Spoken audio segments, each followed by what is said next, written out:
I'm John Sajo. I spent about 40 years working to legalize marijuana, and we did it. I started back in the early 80s with a small handful of friends, and met a lot of people like Jack Herer and Dennis Perrone along the way. And our strategy was to keep putting initiatives on the ballot until we win, and it took from 1982, when we did our first effort, to 2014 when we passed Measure 91 in Oregon. But all that work finally paid off, and we finally got voters to agree that marijuana should not be prohibited, and here we are. And it started with legalizing medical marijuana in California in 1996, and I went down with a crew of Oregonians, about 20 different people, to help collect the signatures to put that on the ballot. And medical marijuana passed there in 96. We did the Oregon Medical Marijuana Initiative in 1998, and that passed, and I spent about 20 years working on implementing that law to make it work for patients.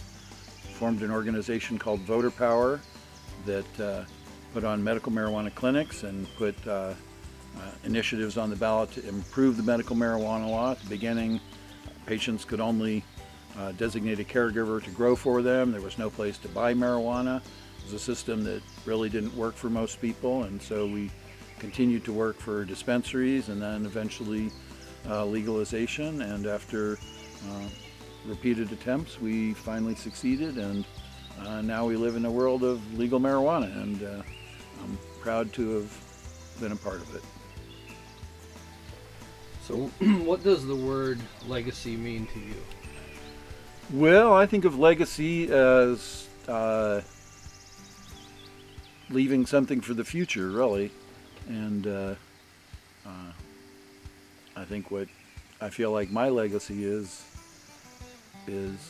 we made marijuana legal. And I think now it's been legal for long enough that people have already forgotten what it was like back in the day when we started. But in the 80s, lots of people I knew got arrested for growing a very small amount of marijuana, and lots of people had their lives ruined. People were getting 5 years in prison for growing relatively little marijuana, losing their jobs. Everybody, lots of people loved marijuana, and we were all looking over our shoulder all the time, where are you going to get busted? And so that's over. Now people have the choice, and People can choose marijuana just like they can choose alcohol or other forms of recreation, and yeah, the world's better for it. What would you say have been your accomplishments in the cannabis industry? Well, in the industry, I guess, I've sort of feel like I helped create the industry, but I missed out on it for a number of reasons, primarily because Republicans in the legislature thought it would be a good idea to let counties opt out, and my county here opted out, so I couldn't really be in the industry that I had spent most of my life helping to create. But I was in the industry, the medical marijuana part of it, and I think what I'm most proud of is that I quit really keeping track when I gave away over $1 million worth of marijuana for free to patients, but I'm sure I've doubled that, and I'm glad to have done that. Marijuana is medicine, but one of the things I learned all along the 40-year journey was that it's pretty hard for sick and dying people to access their medicine, whatever it is, and marijuana was really hard, and so I think that's part of my legacy too, is that everything doesn't have to be capitalism, and the Oregon medical marijuana law was kind of a strange thing because unlike California, where they had written dispensaries, stores where you'd buy marijuana into the law, Oregon didn't have that, and it was legal to give marijuana away, and but not legal to sell it. And that's a pretty strange thing in a capitalist world, but we ran with that as far as we could and tried to teach people to grow marijuana and share it with each others, and we made it work better than not having it, and so I'm proud to have been a part of that, and I still give many pounds of marijuana away every year to patients, although the rules and regulations in the medical program, which is basically dying, have got so oppressive that I found it easier. It's easier for me to do it outside the law than to officially register as a grower for other people, because they made that so expensive and really impossible eventually. But at least I can still grow for myself and have enough to give to other people, and I do it. What part does ethics play in cannabis production and consumption? That's a great question. And I think my perspective is really shaped by the fact that the people that I was associated with in marijuana at the beginning were all activists, and we were all doing the work we were doing together because we wanted to make the world a better place. We didn't want people to go to jail for marijuana. We wanted anybody that wanted to have that choice to use marijuana to change your mind should have that choice, and we wanted patients to be able to have it. And there wasn't much, everybody was trying to earn a living, but most of the people weren't in it for the money. And now, the industry is part of capitalism, which is about making money. And so I think it's changed, because I feel like, I feel honored to have been able to work with the people I did, because it's kind of a rare thing in our world to work on a big project where everybody's doing it for the common good as opposed to their personal gain. And I don't think marijuana is different than anything else in our society, but mostly our society is, based on capitalism, which is based on everybody getting their own as opposed to the community. And I don't want to, so I don't know quite what to say about the ethics, other than, the overriding ethics is the ethics of capitalism, which I think, ethics and capitalism are it's a strange combination. But I feel, I'm glad I got to come in at a time when it was more about people helping each other than everybody wanting to be rich. And I don't know, I'm not in touch with enough of the industry to know how much of it is like that, but it seems like a lot of it is more about getting rich than making the world a better place. And, that is what it is. Well, and sometimes both can exist, right? I guess. Absolutely. And, some people get rich and do good things with it, and some people get rich and do stupid things. So, How have you grown, or has cannabis impacted your life as far as your personal growth? well, let's see.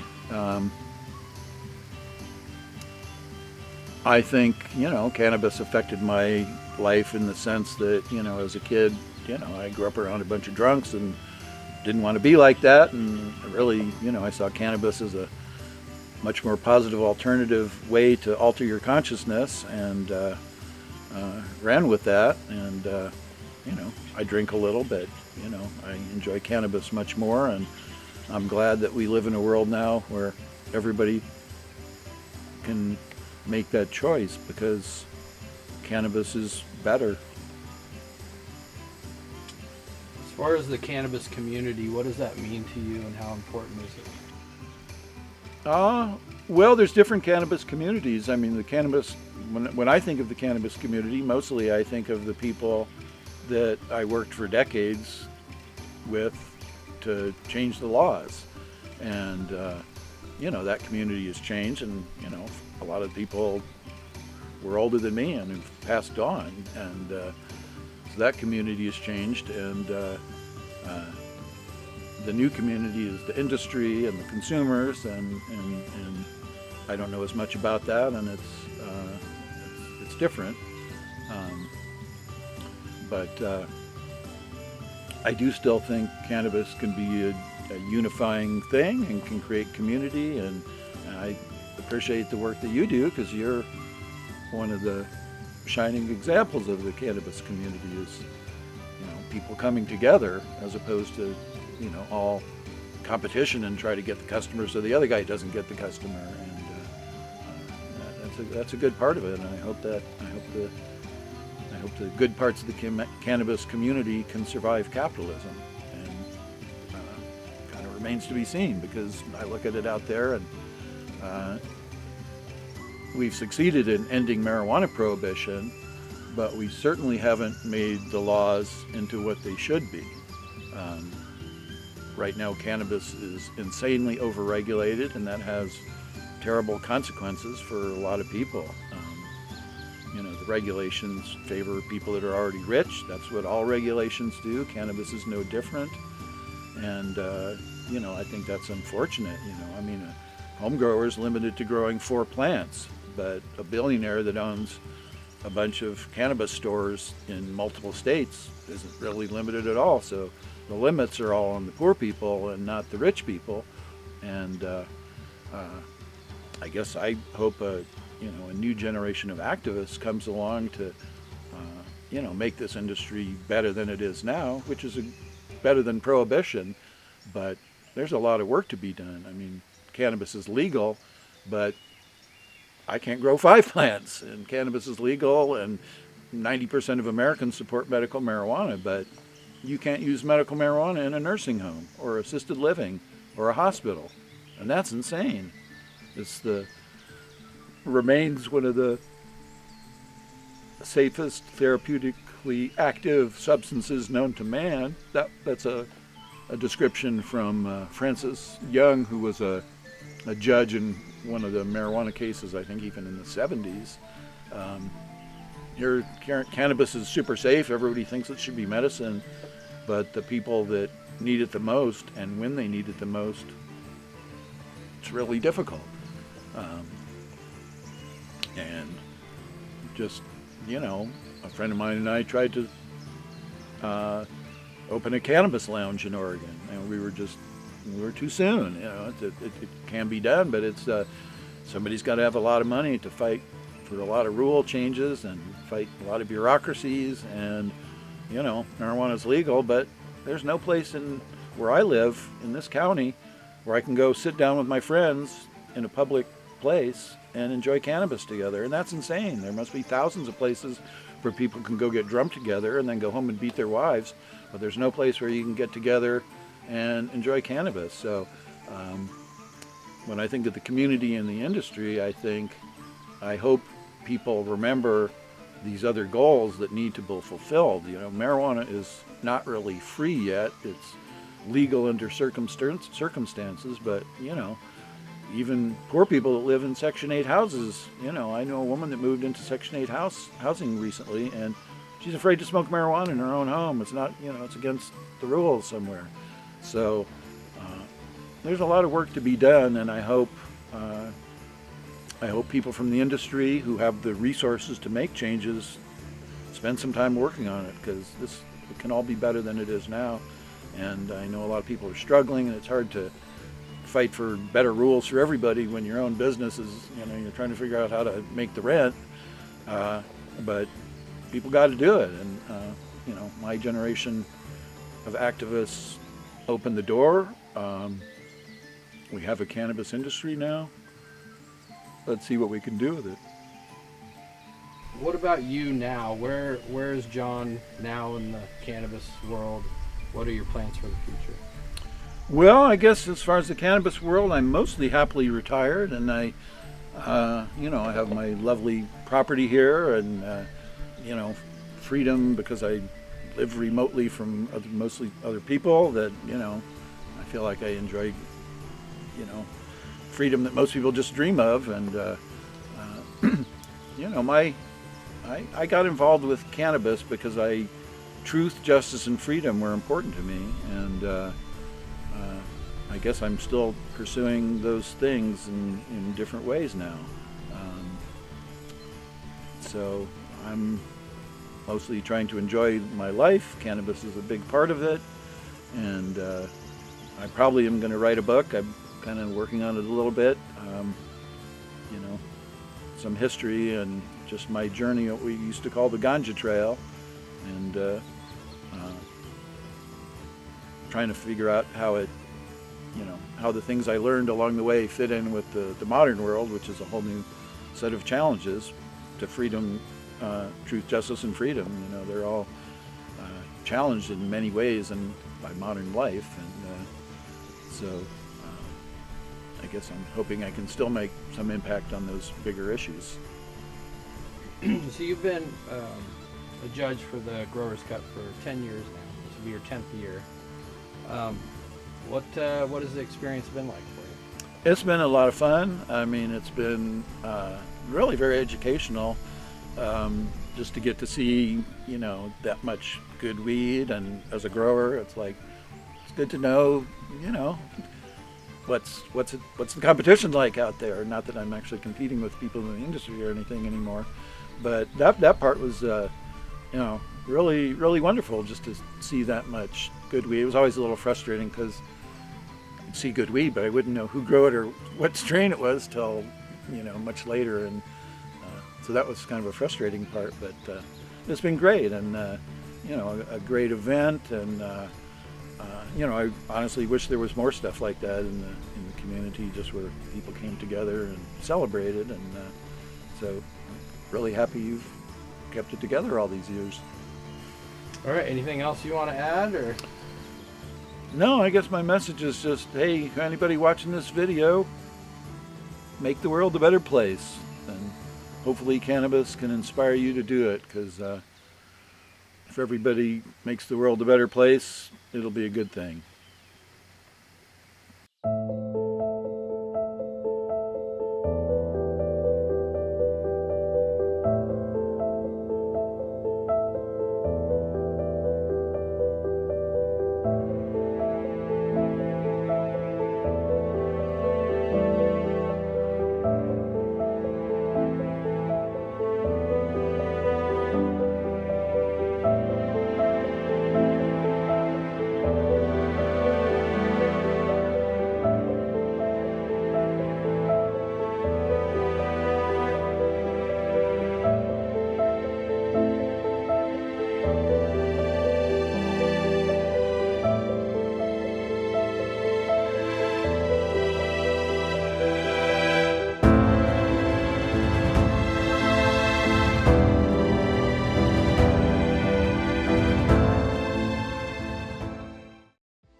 Welcome to Rebel Roots Farms in Rogue River, Oregon.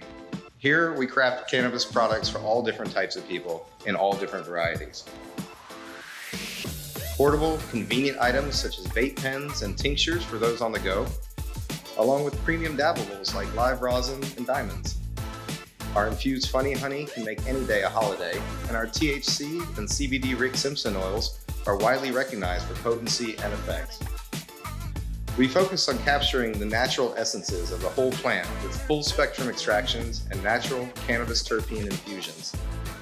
State-of-the-art equipment and collaborations with industry leaders allow Rebel Roots Farms to stay at the forefront of cannabis innovation and processing. We hope you enjoy our products as much as we enjoy making them.